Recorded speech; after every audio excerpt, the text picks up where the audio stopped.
دنیا میں کافی انڈسٹریوں نے عروج اور زوال دیکھا جب سے انڈسٹریل ریولوشن شروع ہوا ہے، لیکن بینکنگ ایک ایسی انڈسٹری ہے جو نہ وقت کے ساتھ بتدریج بڑھتی گئی بلکہ مضبوط بھی ہوتی گئی۔ بینکنگ انڈسٹری کو لے کر لوگوں میں کافی خدشات پائے جاتے ہیں، جن کی وجہ کچھ کانسپریسی تھیوریاں ہیں، اور لوگوں کا ماننا ہے یہ کوئی گریٹ اسکیم ہے ان کے پیسوں کے اوپر قبضہ کر کے ان کو غلام بنانے۔ تو آئیں ذرا بینکاری کی تاریخ پر نظر ڈالتے ہیں اور پتہ کرتے ہیں کیا واقعی یہ کوئی فتنہ ہے، یا پھر جس طرح باقی انڈسٹریز وقت کی ضرورت کی بنا پر وجود پر آئیں اور اتار چڑھاؤ کے ساتھ آج ایک شکل میں ہیں، تو کیا بینکنگ بھی اسی طرح اتار چڑھاؤ کے بعد آج کی ایک جدید شکل اختیار کر چکی ہے، یا اس کے پیچھے کوئی اور گریٹ گیم ہے؟ تو آج سے تقریباً 2 سے 2,500 قبل جب سوناروں نے سونے کو پگھلا کے سکے کی شکل دی اور وہ سکہ پھر ایکسچینج میڈیم کے طور پر استعمال ہونے لگا، یعنی کہ لوگ اس سکے کو تجارت کے طور پہ استعمال کرنے لگے اور اس سے اپنی روزمرہ کی اشیاء خریدنے لگے، اور اس سکے پہ اس وقت کے بادشاہ کی تصویر بھی بنی ہوتی تھی، پھر آہستہ آہستہ ان سوناروں کی اہمیت بڑھتی گئی۔ لوگ ان کے پاس اپنا سونا رکھوایا کرتے تھے، کیونکہ سونا قیمتی تھا تو اس کو محفوظ کرنے کے لیے سوناروں نے پکے دکانوں میں تجوریوں کا استعمال شروع کیا۔ تو اس طرح آپ کہہ سکتے ہیں کہ بینک کی پہلی شکل نمودار ہوئی۔ کیونکہ سونا ایک قیمتی چیز ہے تو اس کو یہاں سے وہاں لے کے جانا اور لے کے پھرنا ایک خطرناک عمل تھا، اور اس کے چوری کا بھی ڈر تھا۔ اب اس چوری کے ڈر سے ایک اور عمل سوناروں نے شروع کیا،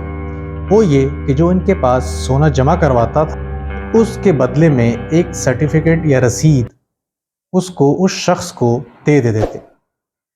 اب لوگوں نے آسانی کے لیے اس سرٹیفکیٹ کو کرنسی کی طور پر تجارت میں استعمال کرنا شروع کر دیا۔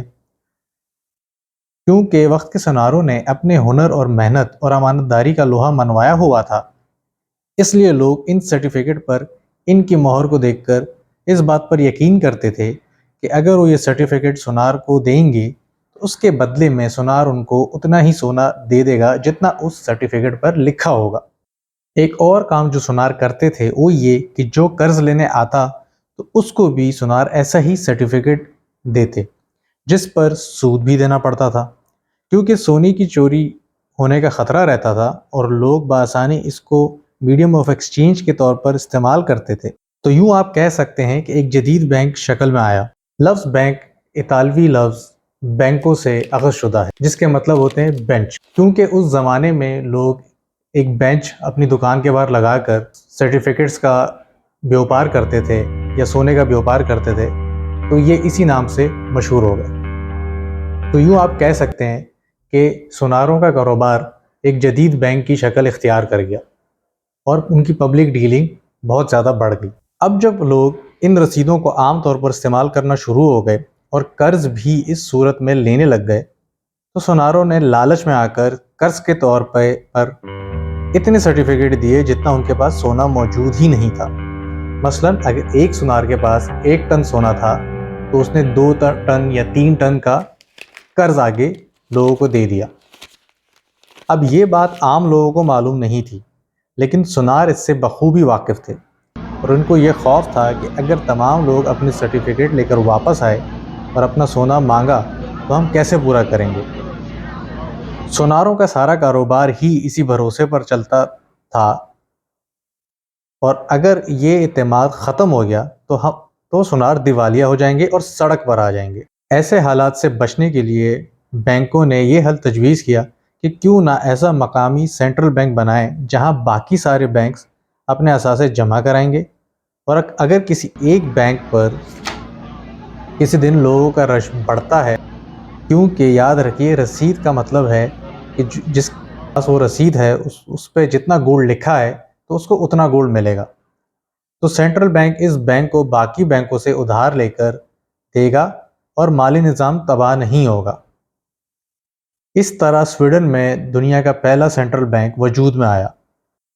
لیکن اس نظام کو چلانے میں کچھ مسئلے تھے۔ مثلا نمبر 1، تمام بینکوں کو ایک ہی کرنسی استعمال کرنے پر اتفاق کرنا ہوگا، کیونکہ سینٹرل بینک سے پہلے تمام بینکس اپنی کرنسی شائع کرتے تھے جو کہ صرف اسی بینک میں جا کر ہی گولڈ سے تبدیل ہو سکتی تھی۔ اب سینٹرل بینکوں نے اپنے نوٹ شائع کرنے شروع کر دیے، جو کہ عوام نے عام طور پر استعمال کرنا بھی شروع کر دیا، جو کہ اصل میں کوئی مسئلہ نہیں تھا، کیونکہ ایک کرنسی نے ان کی تجارت کو آسان بنا دیا۔ اصل مسئلہ یہ تھا کہ اگر لوگوں کا اعتماد اس کرنسی سے اڑ گیا تو پورا نظام بیٹھ سکتا ہے۔ اس طرح پورے ملک کے عوام کی دولت ختم ہو جائے گی اور حالات قابو سے باہر ہو جائیں گے، جو کہ اگر بینکس الگ الگ نوٹ دیتے تو مشکل تھا۔ اور دوسرا مسئلہ یہ کہ ایک ادارہ جو کہ نجی ہے اور حکومت کے کنٹرول میں بھی نہیں ہے، وہ پوری قوم کی پیسے کی سپلائی کا فیصلہ کرے، جو کہ ایک بہت بڑی پریشانی کا باعث بھی بن سکتی ہے۔ اس تشویش کو دور کرنے کے لیے دنیا کے مختلف ممالکوں نے سینٹرل بینک بنانا شروع کر دیا، اور کچھ سینٹرل بینک جیسے کہ فیڈرل ریزرو، جو کہ امریکہ کا سینٹرل بینک ہے اور اس کی ملکیت بھی پرائیویٹ ہے، اس کو قانون کے نیچے لے کر آئے اور سینٹ کو، امریکی سینٹ کو اس کا جواب دہ بنا دیا، اور اس کے گورنر کو سینٹ کبھی بھی قانون کے مطابق بلا سکتی ہے۔ اب پوری دنیا میں اگر آپ دیکھیں تو تمام سینٹرل بینکس اور بینکنگ انڈسٹری حکومت اور ان کے بنائے ہوئے قانونی دائرے سے باہر نہیں نکل سکتی، یہاں تک کہ ایک پیسہ بھی ماورائے قانون کسی کو جاری نہیں کر سکتی۔ تو اب سوال بنتا ہے کہ آج کے زمانے میں بینکنگ کی اصلیت کیا رہ گئی ہے؟ تو دوستوں، آج کے زمانے میں بینکوں کی پوزیشن ایک انٹرمیڈیری کی رہ گئی ہے۔ انٹرمیڈیری مطلب ایک مڈل مین یا بروکر، جو سمپلی ڈپازٹر سے پیسے لیتا ہے اور بزنسز کو اور انڈیویجولز کو وہی پیسہ لون کی شکل میں دے دیتا ہے، اور جو ڈپازٹ ریٹ اور لون پہ انٹرسٹ ریٹ کا ڈفرینس ہوتا ہے وہی اس کی کمائی ہوتی ہے، اسی سے وہ اپنے خرچے پورے کرتا ہے اور منافع بھی کماتا ہے۔ اب تو دنیا میں بینکوں کا دیوالیہ ایک عام خبر ہے، آئے دن نیوز آتی ہے کہ کوئی دنیا کا بینک بینکرپٹ ہو جاتا ہے، اور معمولاتی زندگی پھر بھی چل رہے ہوتے ہیں،